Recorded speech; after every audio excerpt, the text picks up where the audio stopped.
Welcome to Bird Camp Radio, where the coveys rise from the high pines, marsh valleys, sagebrush seas, and the shelf rock ledges. Here at camp, the fire's always glowing, the dogs are never far, and the stories of birds, wild places, and the upland life are just beginning. This is Bird Camp Radio.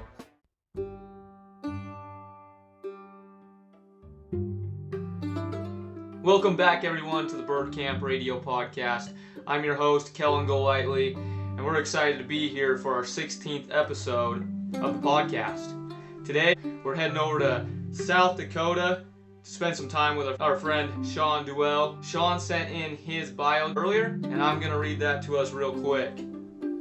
Shawn Deuel considers himself an average Joe, intoxicated by excited dogs and explosive flushes. He is 50 years old, originally from Southampton, New York, and now calls Spearfish, South Dakota home.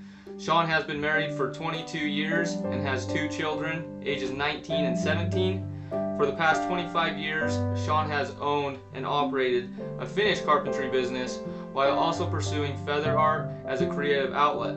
He shares his life and the field with two bird dogs, Rudd, a 9-year-old English cocker, and Royal, a 1-year-old French Brittany.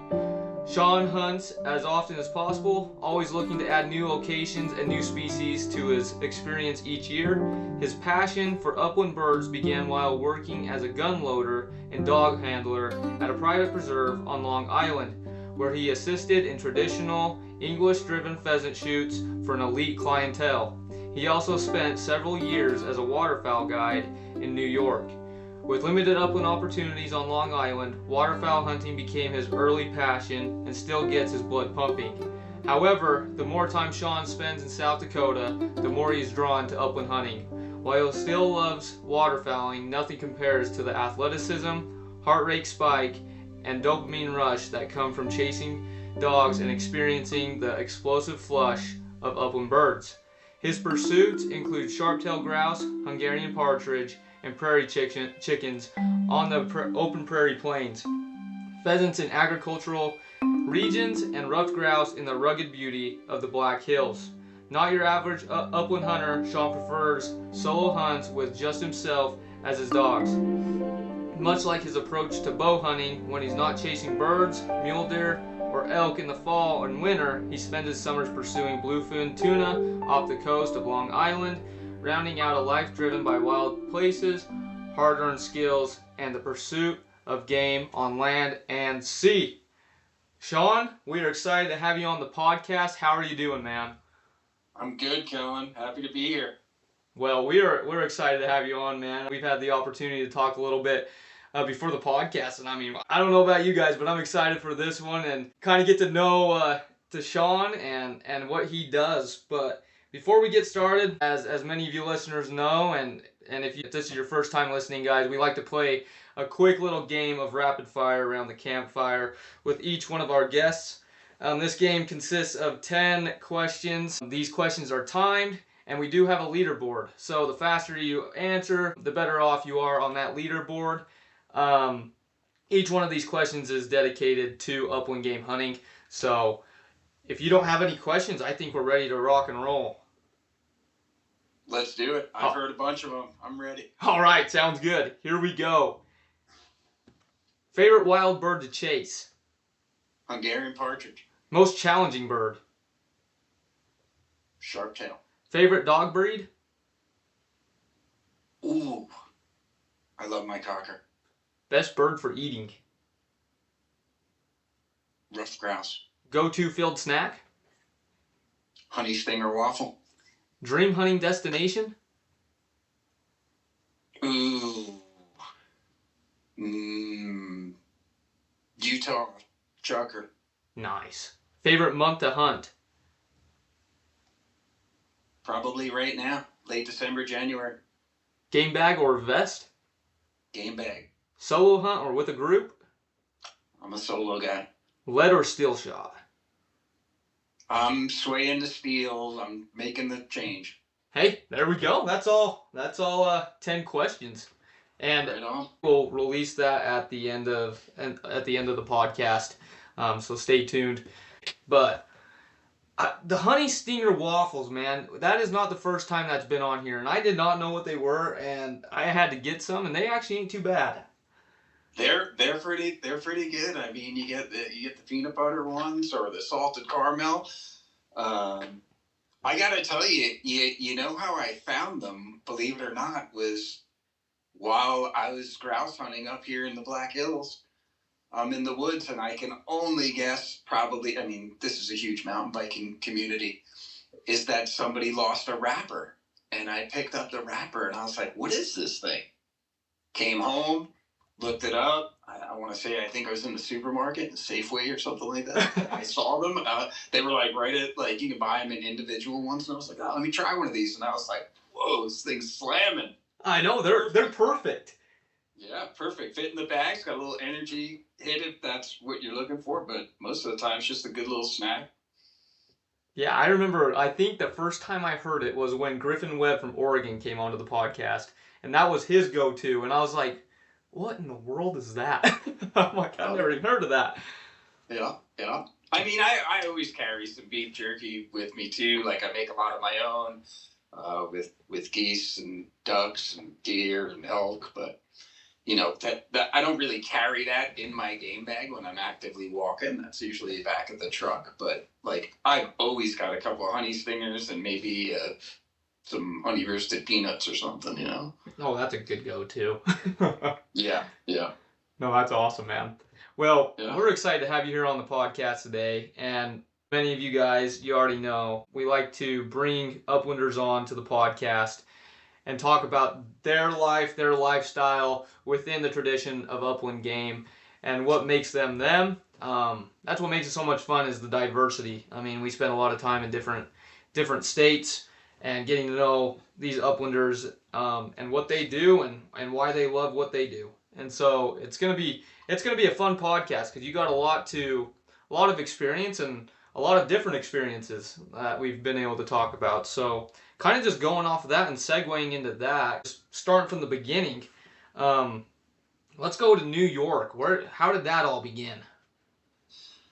I mean, it's not like, you know, typical story. I mean, you know, a lot of the guys you have on, and I'm guessing most hunters that, or guys I even follow on the gram or wherever, it's like, you know, most people were, I'm sure even yourself, were multi-generational hunters or passed down through families. And my family, no one hunted at all. Just happened to be where I lived. My neighbor had a young son, quite a few years younger than me, but he was a bow hunter and belonged to a gun club and took me out when I was like 10 or 11 years old and took me to a skeet shoot that his gun club would put on, where they'd give out trophies and different things for people, but they had like a little kids division, and he started me with a single shot 410, and from that day on, I was like just totally hooked. Showed me the ins and outs of safety and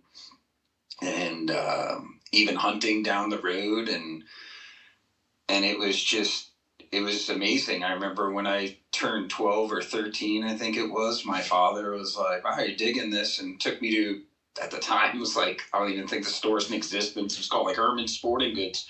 Got me my first Remington 870, still have it to this day. And it kind of started from there, and chasing ducks with friends I met, and believe it or not, guys I went to school with. There's a small Indian reservation. And we got to go over there.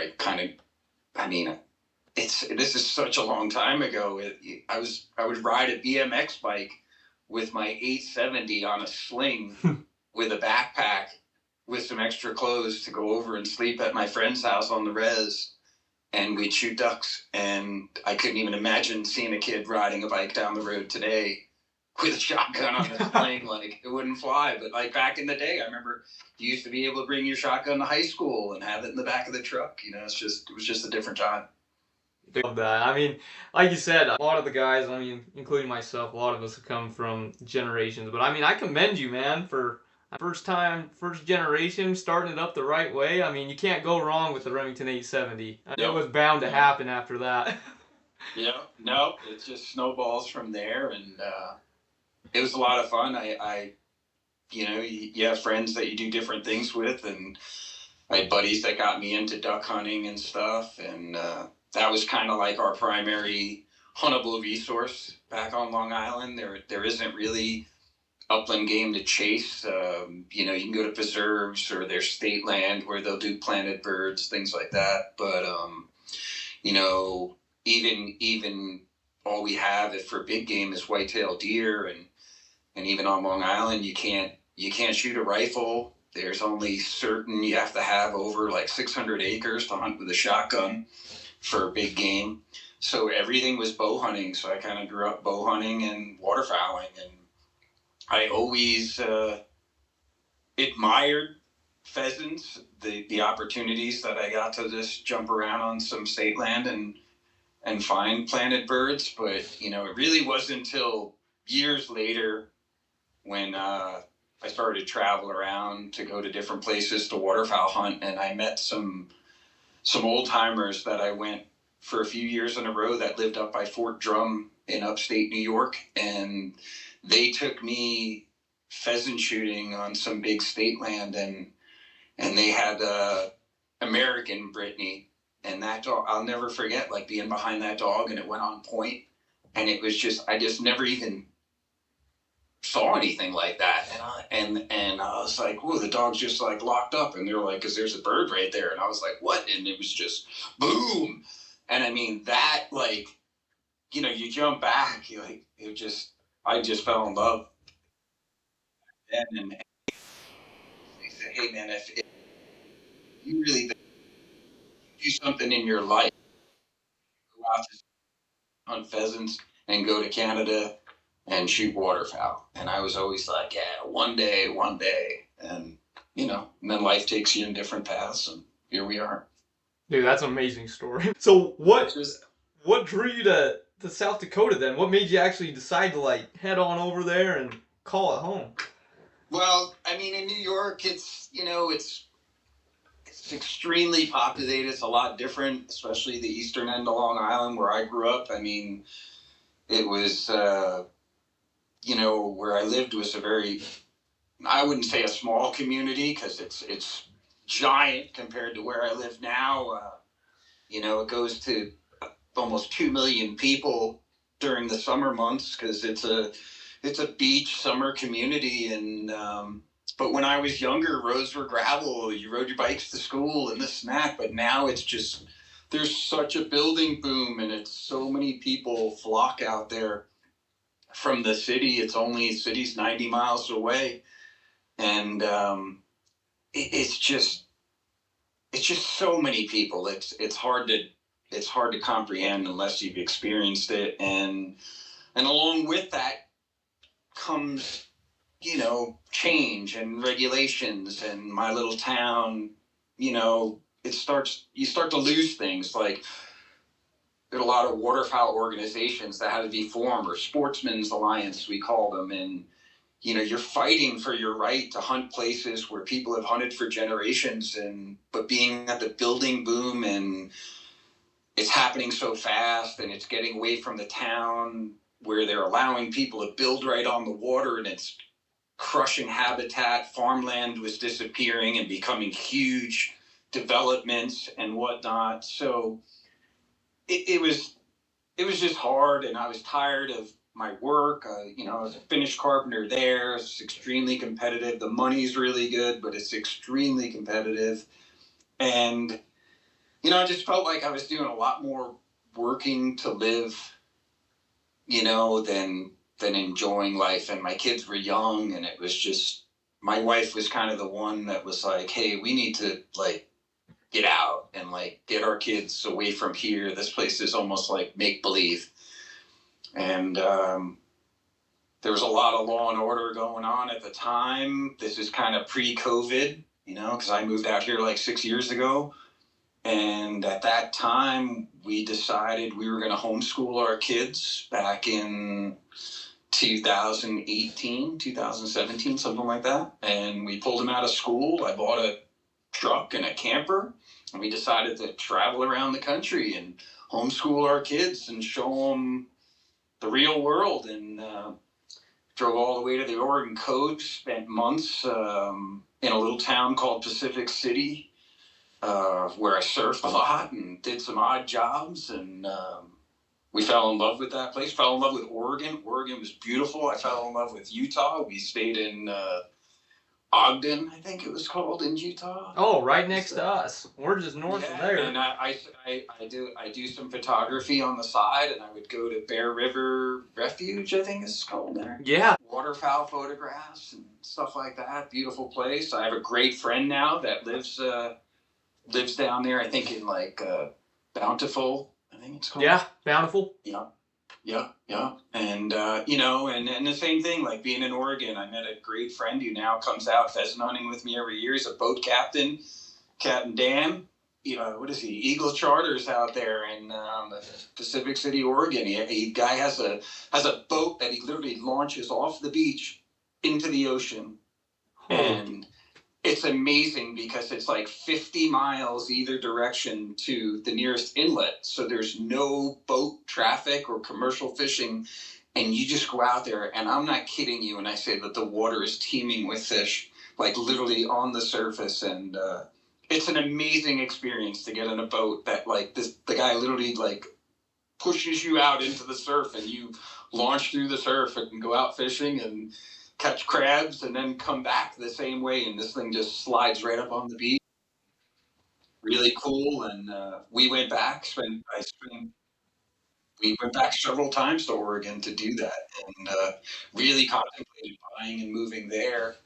But you do your research when you have two kids. You're looking at schools. You're looking at just government things in general, and there was just too many similarities to New York there as far as government, and the schools and the places we wanted to be weren't the greatest. So we decided to keep on trucking, spent a lot of time in Idaho, traveled the full, I guess from south to north, I traveled all the way up the Salmon River Valley, all through Idaho.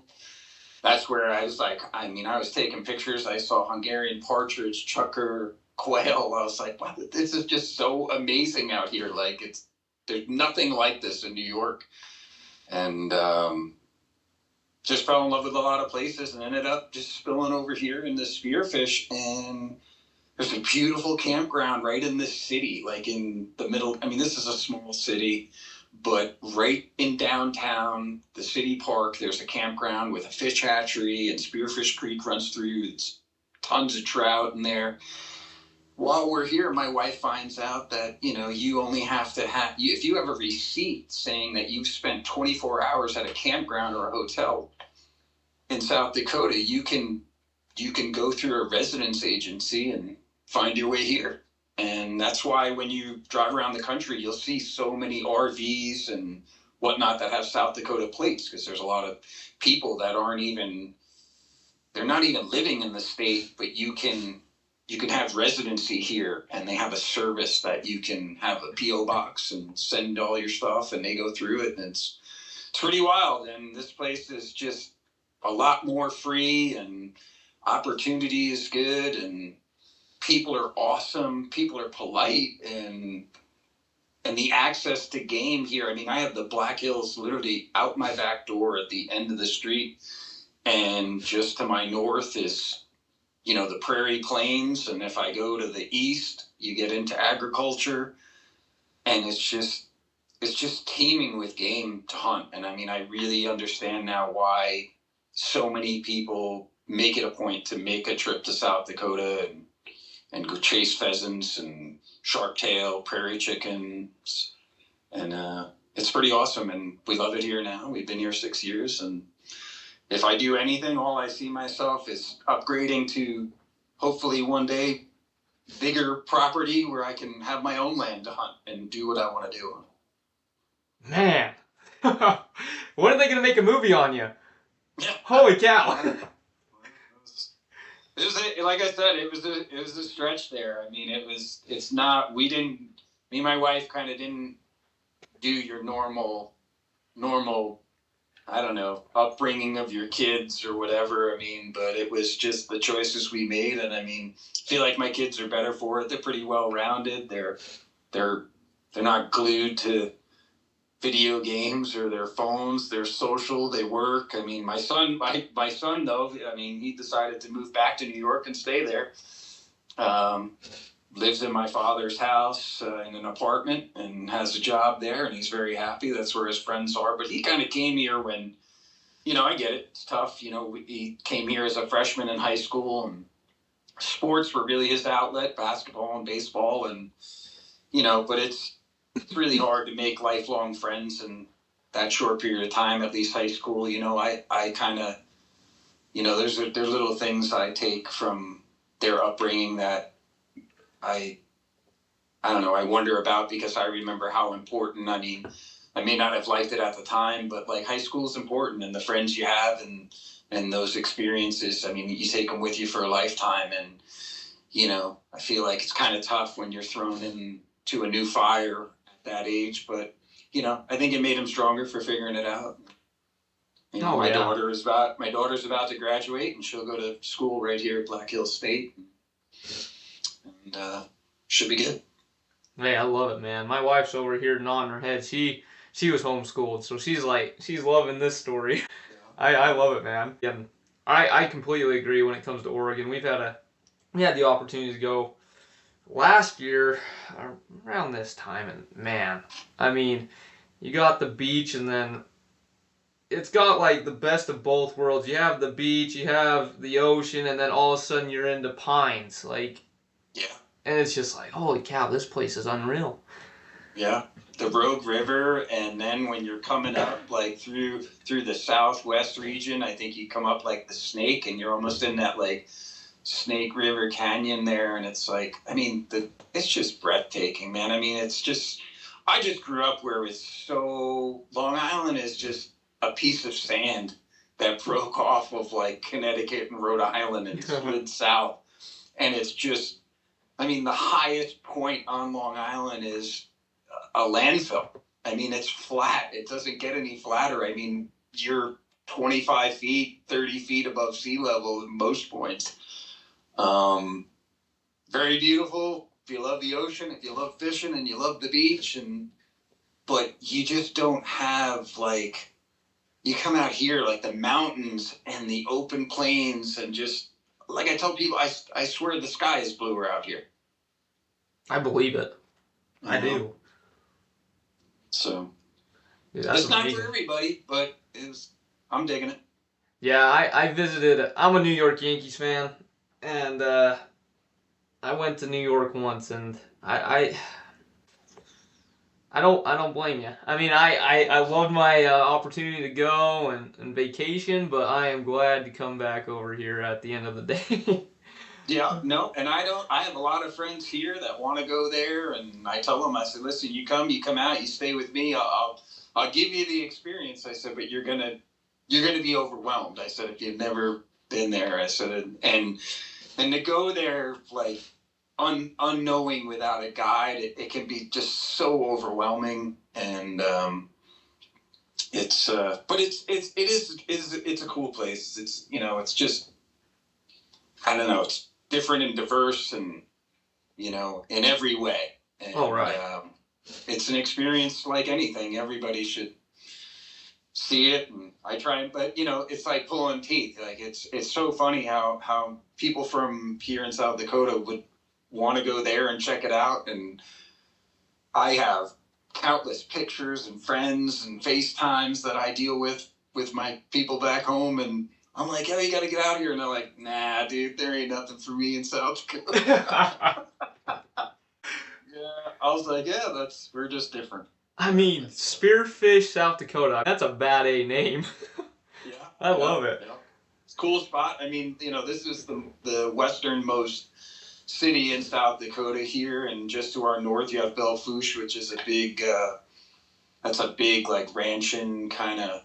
That was a big cowboy town. Like they have a huge roundup that goes on where people come from all over and for riding riding horses and buck horses and stuff like that. And it's really pretty. I mean, I'm 11 minutes from the Wyoming border, and then you're only like 50 minutes to Rapid City, which would be the major airport hub, and pretty big place over there. Like, I mean, if you want to get a city fix, I kind of go over there. That makes sense. So I have a question. How long did it take you to settle down and start hunting birds again? Like, I mean, that's a crazy trip. Believe it or not, it's a challenge because I went on, like you do on the gram, and I went on Facebook and I looked at groups. I found different, like, waterfowling. Everybody told me that, like, on that side of the state, there's no ducks. There's no, you'd be better off looking for birds, upland birds and stuff like that, which I was always all about. I mean, I've had this English cocker, and back in New York, all he did was duck hunt and work preserves for birds. He'd never even smelled a wild pheasant. And it wasn't until I just threw a post on a Facebook page, and I had a kid who said, I said, hey, man, I live in Spearfish, just looking if anybody wants to hunt, if you want to get together. And this kid messages me, his buddy Drake. He's from Michigan, and he was an engineer in a mine here, and calls me up, and he's like, hey, man, if you want to hunt, meet me at this gas station tomorrow at 8 o'clock. I was like, all right, let's do it. So I meet him, and he takes me to, like, this little farm that he had. It had like a little pond, and we went duck hunting. And, it was only, like anything with ducks, it's usually the first hour and a half or so. And then he's like, hey, man, you want to go chase some pheasants? And I was like, oh, hell yeah. And he's like, all right, well, just leave your truck here. We'll just take one truck. And he took me, and he showed me, because someone else showed him, where pheasants are, because they're not everywhere out here. I mean, you have to there's different regions for, like, different birds, like you're going to find sharptails all over the prairie grasses and on the plains and whatnot. You really got to try and find some agriculture and whatnot if you're going to find pheasants and stuff. And he took me and showed me that stuff, and it was exciting. We hunted together maybe 5 or 6 times, and over the course of 3 weeks, and then he's like, hey, man, I'm getting transferred. I'm moving to Montana. And I was like, oh, that's cool. I was like, the one guy I met that's, like, interested in the same thing, the guy's moving away. So then I just spent a ton of time, like, I came here, I never even heard of onyx. And he showed me that, and he's like, bro, this will tell you everything about, like, where you should be and where you shouldn't be. And if you want to go deeper than that, it tells you landowners and whatnot. But he's like, this is the best way to, like, understand that you're not on private property or you're not out of bounds, And that was a huge gift, And then just the knowledge of, he was here for a few years before he left. So he knew a lot and passed it to me. And then I just kind of refined that and looked deeper and beyond. And I found a lot. I found a lot on my own, and I figured out a lot of things. And and just as of recently, going on an elk hunt last year is how I found ruffed grouse in the Black Hills. And they're not, you're not going out and shooting them like you're shooting pheasants. But they're there. You just got to hunt them. 20 miles for a bird or two, is what you're going to walk. But you're also walking some of the most beautiful forests I've ever seen in my life. Oh yeah, man. This is a great story. You got quite the life, and I'm digging it. What? It's all it helps being self-employed. Like I said, I own a finished carpentry business here, and I got a couple of contractors that I do all their interior finish work for, and do some outside specialties. And I'm just at 50 years old. My kids are almost out the door, and I'm not. Me and my wife came out here to dial it back a little bit, and I wanted to, enjoy life. You only get so many trips around the sun, and I don't really believe that we were all put here to work, 9 to 5 till you're 65, and then you say, okay, now I collect my pension and I can start living. I don't think that's what we're supposed to do. I completely agree, man. I live by the saying, I work to live, not live to work. And I Right. feel like there's a lot that goes into that. I mean, Sure. there's only so much the mighty dollar can help us with Right. before we Exactly. get Exactly. put. And at any day, that's just a piece of paper, right? I mean, at any day, that could change, you know? So, you know, you like I say, man, you get to living while you're living. Right. You know? I'd rather die with memories than be the richest man in the cemetery, but No doubt. that's just No me. doubt. No doubt. No, that's cool, man. And I commend you for that. That's a cool perspective that you guys were able to just jump ship there and settle down in a more rural, it's slow paces. There's nothing wrong with slow pace. I mean, where we're at, slowly more and more, the city life's coming our way, but we're scared of that. But I mean, we've been able to live a good life where we're at, and there's a lot to say living in a slow paced lifestyle. I wanted Salt Lake so bad. I mean, I absolutely loved it there. I mean, you have the mountains to go snowboarding.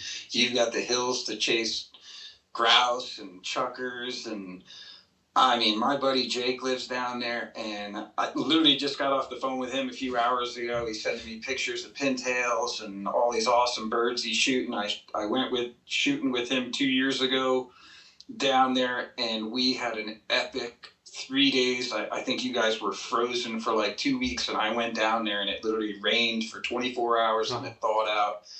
And the duck hunting, I mean, we shot like 19 different species in the course of 3 days, and just, I mean, if nobody's ever seen it and you live it, but it's really hard to describe when you get out on the Salt Lake, especially in the wintertime, sunrise, sunset, and you look back at that backdrop of those mountains that are snow-capped. I mean, it's just like, I mean, you can't even make it up. I mean, No. It's unbelievable. No, it's a cool place. And I mean, that's the weird thing about where we're at. We're in that valley, you know, and surrounded by mountains. But the further west you go, it gets interesting because, like you said, you got the Great Salt Lake, but then you look back and it doesn't look real. I mean, we were just out there. We were out coyote hunting this past weekend, and you get out there, and we were talking about it, me and my wife. You get out into the desert, it's just a different kind of pretty, you know? Like, you can go from being out in the desert to being right, I mean, where we're at, we're in this little place called Honeyville, and we're right up on the mountainside. So it's like, within such a short distance, you can be in one drastic, and then go an hour, and you're in another drastic. It's just like, it's crazy. Yeah. It's like that here. I mean, I tell people when I travel around the hunt, just even within 2 to 3 hours from my house, it's like I've traveled through 3 different topographies. I mean, you can go from, you know, I mean, they're called the hills. I mean, they get up to, I mean, we've got, you know, not far from me, maybe an hour away is O'Neill Pass that gets around 7,000 feet. But I mean, that's only an hour to my south. We have Spearfish Canyon Byway. It's a scenic byway that, I mean, it has sheer canyon walls that go up about 2,000 feet. But if I go 20 minutes to my north, you're into Belfouche and a little further, and it just becomes like flat, rolling prairie, you know, with mule deer, and it's just so different. And then you can go east and you hit these huge river breaks as you hit the Cheyenne River and the Missouri. I mean, it's just, to me, it's amazing. And I mean, my wife complains all the time because we drive around and my head is like on a swivel and not on the road. Out there rubbernecking it. I'm just looking at everything. I love it. It's awesome. I mean, I used to put a GoPro on like the wind up on the windshield because I was like, I want to rewatch it. Dude, that's awesome. Me and my family, we've always had like these ideas of like, okay, we need to, as a family, go do these hunts. And one of them that's on that bucket list is getting to South Dakota.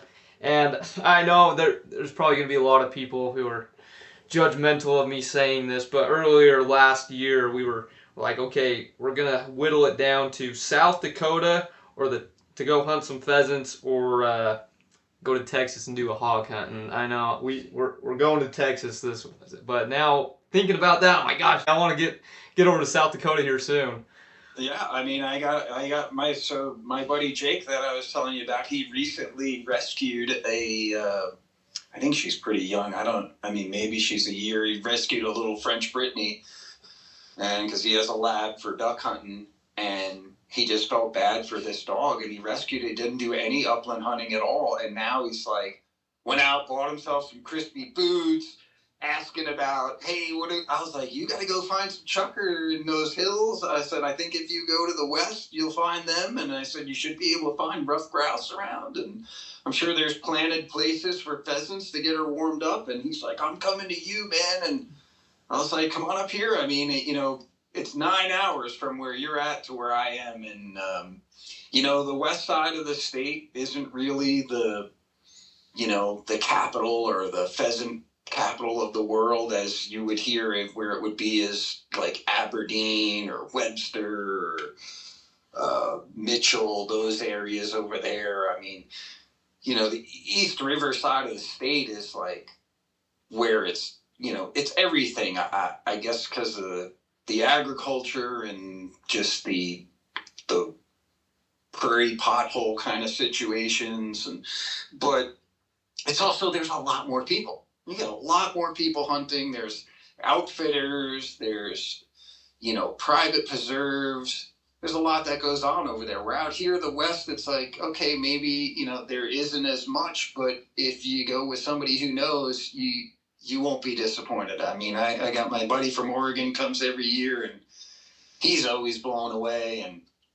And it's nice. And I mean, again, and like, even to scoot over into North Dakota from me, it's 2 hours, and you can get right into like Bowman and Scranton area, and there's birds all over, it's just a lot less people. And so you just have a lot more land and a lot of public, and, sometimes you just got to work for them and just understand, kind of like we were talking about earlier with some of your other podcast guests, was just understanding habitat and letting the birds show you kind of where they live. And and you always just, I mean, I keep a log, and I just have, but I'm always looking for something new, right? Because you can't, like, even here, like I told you how hard it is to find ruffed grouse, and it's like, like last week I went out 2 different times and came up just short of shooting a limit, which I think would be amazing here in the Black Hills, but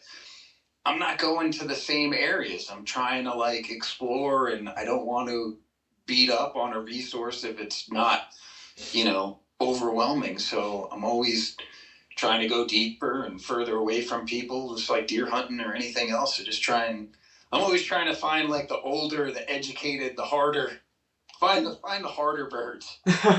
Work for it.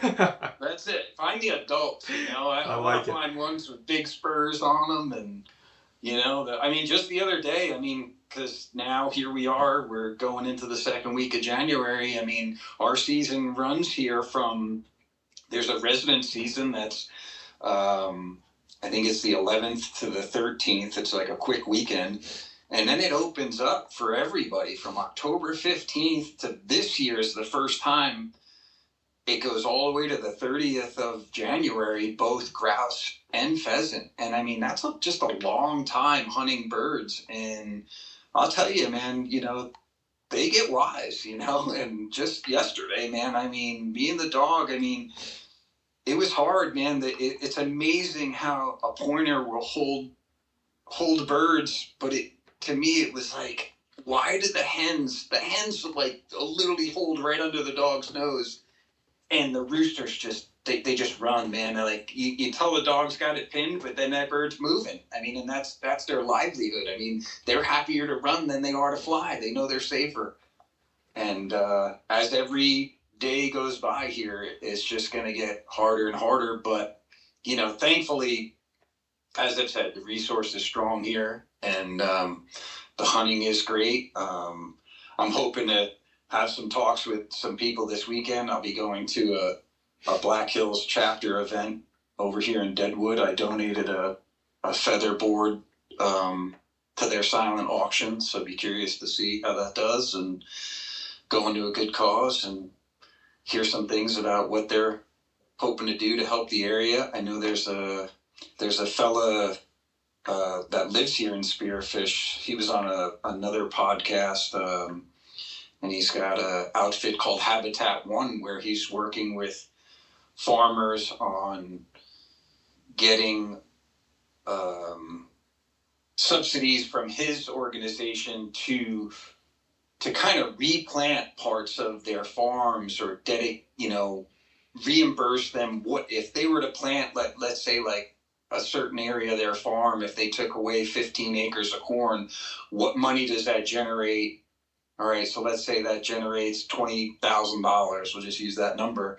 Well, if we give you that number and you just create food for birds or habitat for birds, and I think that's just a great way to build and keep birds going, and because the weather's not always as phenomenal as it is this year.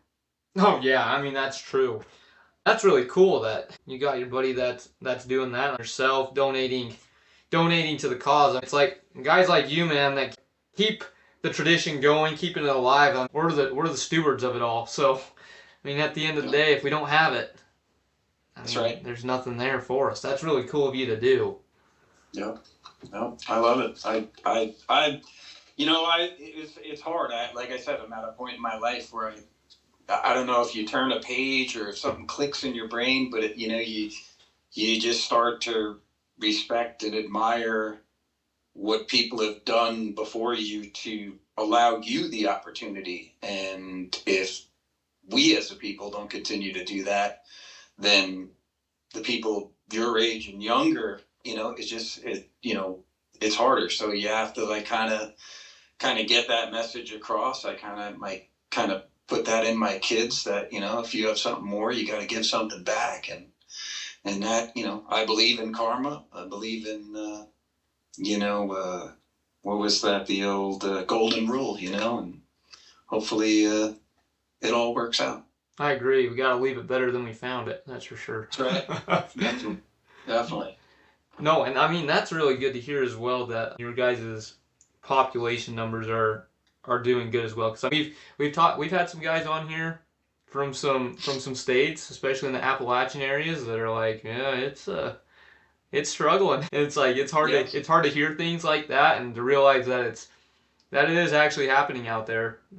But I mean, we're able to make that work and keep it going. So no, I commend you on that, man.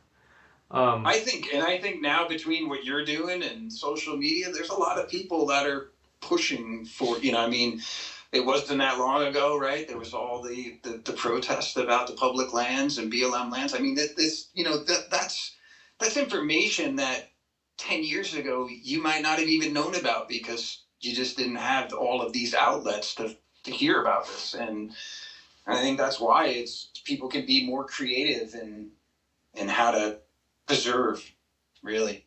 I completely agree. It's really nice to be able to have that aspect, because like you said, back in the day, you may have not even heard of it, and it's good that with something like that, we can get on top of it before anything bad happens with it. But no, that's for sure.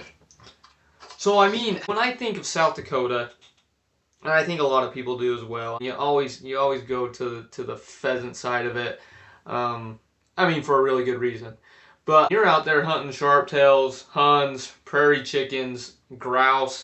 You want to talk a little bit about that aspect, some of the other upland species that you have there and what it's like. Do you have like a favorite besides pheasants? Yeah, I really love Huns, because they're just, they have all the chance in the world. They're small, and when you do jump them, if you come across them, I've rarely ever come across less than 5. You want to talk about explosive. Those things get up and they dart every direction, squeaking. And, if you knock one down, you're like, oh, hell yeah. Yeah. And it's just, the thing with them is what I've come to notice, and maybe someone else will educate me, but I just feel like in my time here, and speaking with my neighbor who's lived here most of his life, I feel like they're almost cyclical in how they do each year. Like, 2 years ago, I could go right down the road here to some public land, and and find Huns every day. And now for 2.5 years, and in all that same area, I haven't seen one. So it's kind of odd. And last year, my buddy from Oregon came out, and in November, I mean, every place we went, we were kicking up Huns. And this year, I think I've kicked up one covey in a sunflower patch, and that's all I've seen. And so it's kind of weird. And sharptail, kind of same thing. I don't know. I wouldn't say that there's less or more of them. I think that they just kind of like decide where they want to be. Like they may not just be in the same area. Like they do move around, because it's crazy. Like I'll jump sharptail way up here at 5,000 feet up in the mountains, same place as ruffed grouse, which is shocking, because I'm like, whoa, what are sharptail doing in the middle of the forest? And they scare the heck out of you, where you're mostly looking for them in like plains grass or, off of ag and knee-high grasses and kind of just old river bottoms. But yeah, I mean, they're super fun because they're just electric when they get up, and they kind of make like a click, when they take off, and they get your blood pumping, and you really don't have to worry about, a male or a female. They're all the same, and they're really cool. And actually, this past year was the first time I've ever chased prairie chickens, and the only reason I did that was because after finding ruffed grouse, I wanted to see if I could cross off all the upland species out. I mean, maybe there's quail out here somewhere, I don't know, but see if I could cross off all the species in 1 year. And a buddy of mine, Shawn Deuel on Instagram, hooked me up with some onyx pins, and he's like, bro, man, these are spots I haven't been to in a few years, but traditionally they're usually there. Go check it out. And I couldn't believe that, like, the first place I went to, it was just a public land. It was like a state park with a campground and a little honey hole to go fishing. And me and the dogs were walking, and I mean, we must have kicked up about 6 or 7 different coveys of prairie chickens. And I was just blown away. They were just different and cool looking bird. And ironically, there was one other group hunting this same state land, but they were adjacent to me, headed a different direction. So I didn't feel bad hunting the same area. And we just happened to kind of meet back at the trucks. There was a conservation officer there, and we all had a chat. And I had a limit of birds, and they were like, wow, you found all those prairie chickens? So I was like, man, we must have kicked up about 7 or 8 coveys out there. They were like, we didn't see one. I was like, wow. And what was crazy is they were from New York. I was like, they had New York plates. I couldn't believe it. They had driven all the way out to South Dakota. They were out here because a non-resident, you can get a 5-day.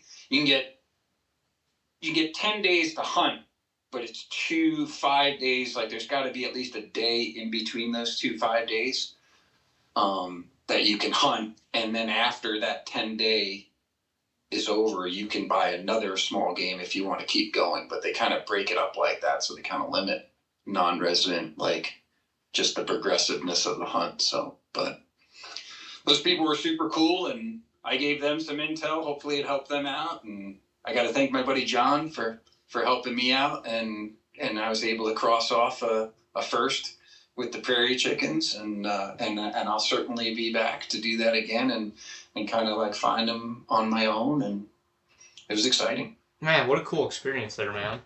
You guys got quite a good variety over there of different upland species to hunt. And, I mean, it seems like it's pretty good hunting too. It really is. It really is. So I mean, and I'm sure like people I'll probably get some backlash, but I mean, anybody listening to this, if you haven't been here already, you're on your way. I mean, it's, we're all bird hunters. Everybody knows what South Dakota is. It's no different than knowing what Hell's Canyon is, and Nevada and Arizona for quail. I mean, it's, nobody's giving out pins or anything. So it's just, it's a general area, but I can say it's abundant enough to where you won't be disappointed. And for me, at at this point in life, I mean, I enjoy watching my dogs work and just literally walk in country. Like I tell my wife, I feel like I walk in places that maybe somebody hasn't walked in 15, 20 years, you know? And I mean, it's just, I don't know, it's amazing what you could take in out there. Oh, yeah. So, I mean, going on that, talking about your dogs, you got Royal and Rudd, right? Yeah. What about those guys? Well, Royal has just turned a year, so he started this season back in September. He'd have been about 8 months old. His birthday was in early December. I got him out of the kennel over in Montana, just outside of Bozeman. This guy Dave, super awesome guy, gave me all the point. Never had a pointing dog. I've had retrievers before Rudd.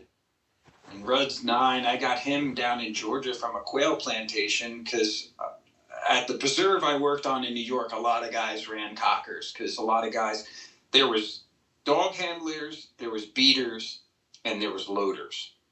And a lot of guys that beat the woods had cockers because they could they just punch through anything. I mean, they're literally like little 30-pound, look like if you took a yellow Tonka truck and painted them black or whatever, and they're just bulldozing through anything, you know, and they're not scared of anything. They think they're like 80 pounds. And I always felt bad having that dog, knowing that I got him from Georgia, from a quail plantation. He's a dog really built for upland. But, I mean, I've got videos and countless pictures. I take this dog in January. He puts his little wetsuit on, man. I mean, granted, the water that he's going in is 53 degrees. We hunt a lot of geothermal creeks. But it might be negative 15 out. This dog just bombs through that stuff, getting ducks. He drags back geese that are only 10 pounds lighter than him. He literally drags them. He can't pick them up. He's dragging them back. It's amazing. A dog has so much heart and tenacity, and it's awesome. But the more we got into the pheasant hunting and the more it's just, I didn't get to train him that way from day one. So he's just more of he gets his nose going. I mean, and he works close, you know, he does his zigzagging close. But I mean, like I tell people that hunt with me, and generally this goes back to why I do a lot of solo hunts, is that, you know, I hunt at a different pace. Like I hunt the way my dogs hunt. I'm not out here like for a casual old man stroll. Like I'm out here to hunt and put up as many birds. I'm not always trying to fill the bag. I mean, there's a lot of times I don't shoot. I want to watch the dogs and see them work. But that little cocker, man, when you see him working and then all of a sudden his tail from straight out wagging 100 miles an hour, that thing starts to tip up and wags. I mean, he's on something. He's tracking. There's birds running. And it's like, you've got to keep pace with him because he's just going to go. And especially like with sharptail, I mean, they're super jumpy. I mean, they'll jump 70 yards out on you, you know, and you're like, how do those birds jump? I mean, and that's just if you're walking without a dog. So it's like, you know, it's a little different. And plus he's getting up in age now. He's had some trauma in his life. Like I said, I do carpentry work. I mean, we were doing a roof on my in-laws' deck. I mean, gosh, I don't even know if he was a year old, and we were doing the roof, but there was a deck. He was able to go from the deck to the roof, and then there was a bird on the edge of the roof, and he took off at the edge of the roof and slammed on the brakes, but didn't slam on them hard enough and went right off the roof. Oh, wow. Broke all the bones in his left front foot, and my friend who was a vet told me he'd be lame, he'd never be right, never hunt. And that cast, he broke 3 casts in 3 weeks, because even in a kennel, like, I mean, the dog, this is like, you're trying to put, like, the Tasmanian devil in a jar. And finally, I was like, Dawn, he keeps breaking all these casts, you know? And she's like, well, let's take an x-ray. I mean, he had broken bones in his paw that were broken in 2 places, like the same bone broken in 2 places. And, they thought they were going to have to do all this metal work and stuff, but she said if we get him 80% lined up, I mean, I want to say he was like 9.5 months old at the time. She's like, their bones are still of almost like not a rubbery, but just soft still. So if they can get them lined up, they'll naturally heal. And she couldn't believe, like, she took an x-ray and the bones had completely fused back together like normal. And she's like, he's probably going to suffer from arthritis later on in life. But she's like, you're so freaking lucky, because I can't believe that his foot, that dog came out of that cast and it looked like the wicked witch of the Wizard of Oz, like her hand. Like, that's what his paw looked like. It was all nasty. And we waited a week, and I took that dog out duck hunting, and he charged out in the water and got his first ducks that year and whatnot. I mean, I was almost crying because I thought I broke him before I ever even took him hunting. And here we are 9 years later, and that dog, I mean, he's a little bit more beat up. I don't take him on all day hunts. I take him on specific ones now. I try and dial him back a little bit because his brain doesn't know that he's 9. And, but he's just ferocious, and he's got a nose. Like, I can honestly tell you that unless a bird is crippled and runs like to the point where it's that alive, we haven't lost a bird. I mean, that dog finds every bird in the thickest of cover. So he's just a legend. And, since day one, he's hit the ground running. He's just been amazing. I really kick myself for not breeding him and having more of him. He'll be sorely missed, but I like right now I take advantage of every day that I have with him. I mean, he's only 9. We're still going to do this for a long time, but something like, I know you ask at the end of what you would pass on to a new hunter or something, would be if somebody were to get a dog like you yourself. I know hopefully you're looking into getting a house here soon and be able to get yourself some dogs or a dog, is just remember, and it took me a long time to realize this, and it was my vet that told me this as well, and an old timer, is that just, you got to remember, man, is that they are alive to give you everything. I mean, they give you everything.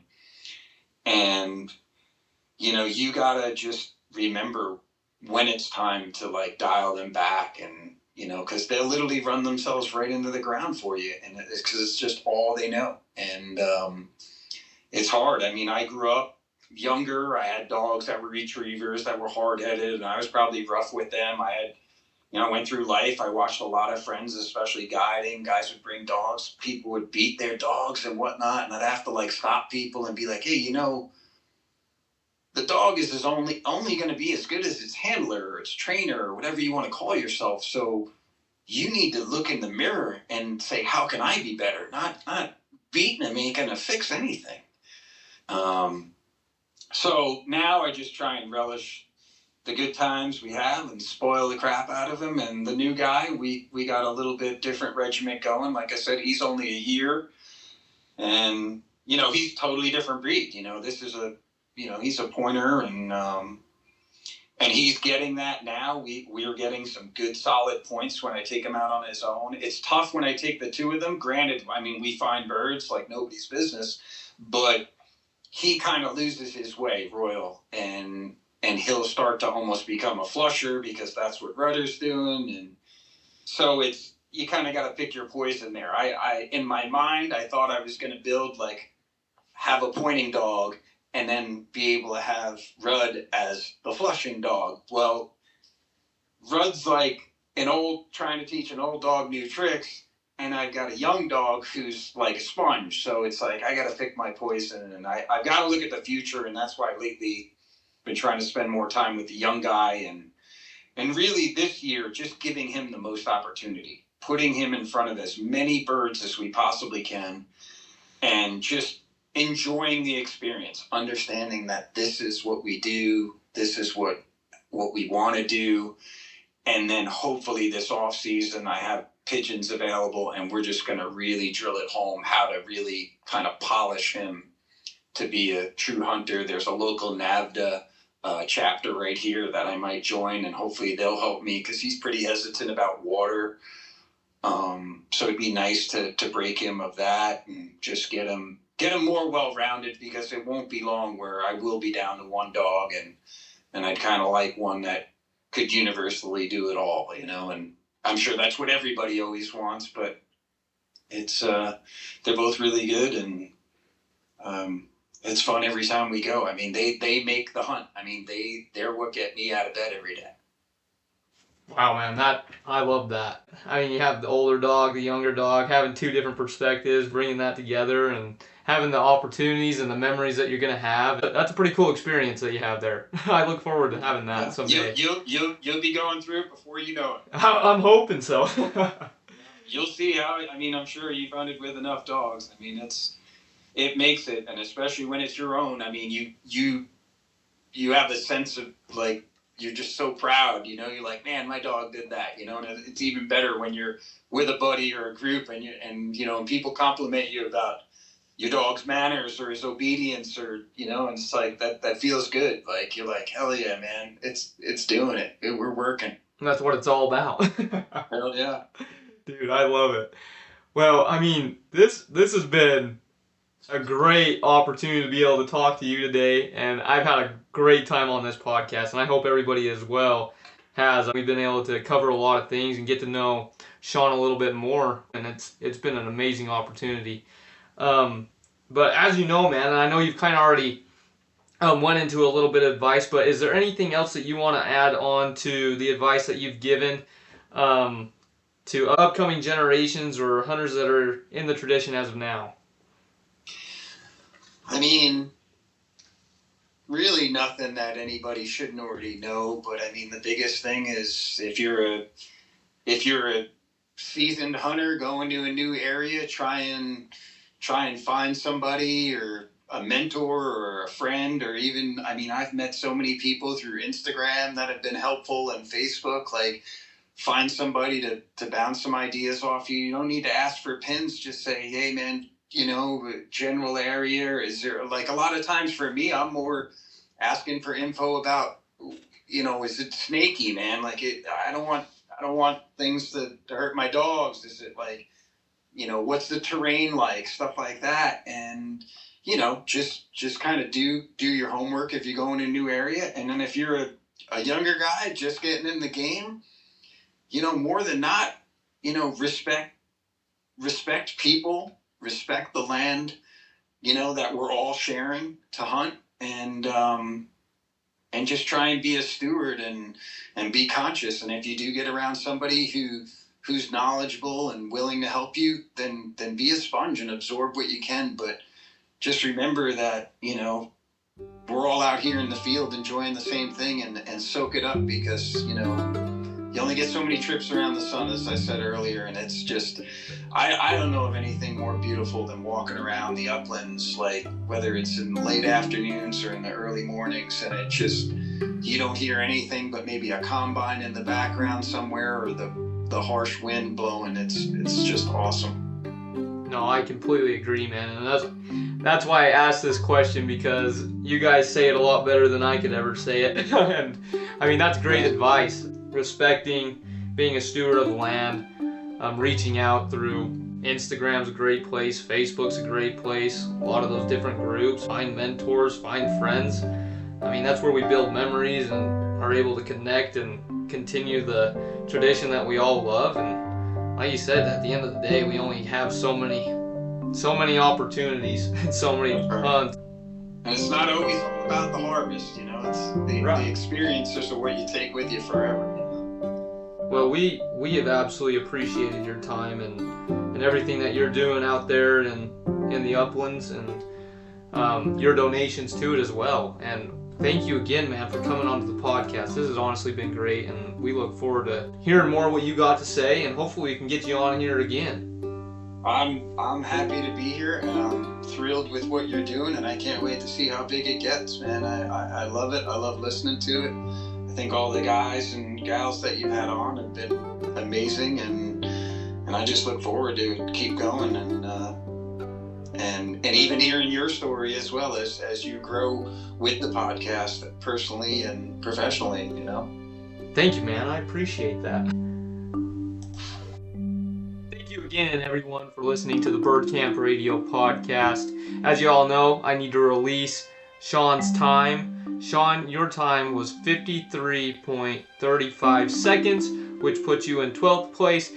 I hope you all enjoyed this podcast as much as I did. And Shawn, thank you once again for coming on the podcast. We had a great time. Everybody, go give him some love on his social media.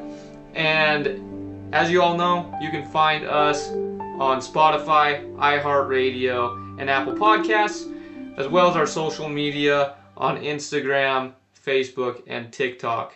Thank you again. We'll see you next time. You've been listening to Bird Camp Radio, where the high pines, marsh valleys, sagebrush seas, and shelf rock ledges always call us back. Until next time, keep your dogs close, your shot true, and your campfire stories ready to share. We'll see you back at camp. Don't miss out on the next episode, where we'll host our next guest on the podcast. You don't want to miss this one. Thank you.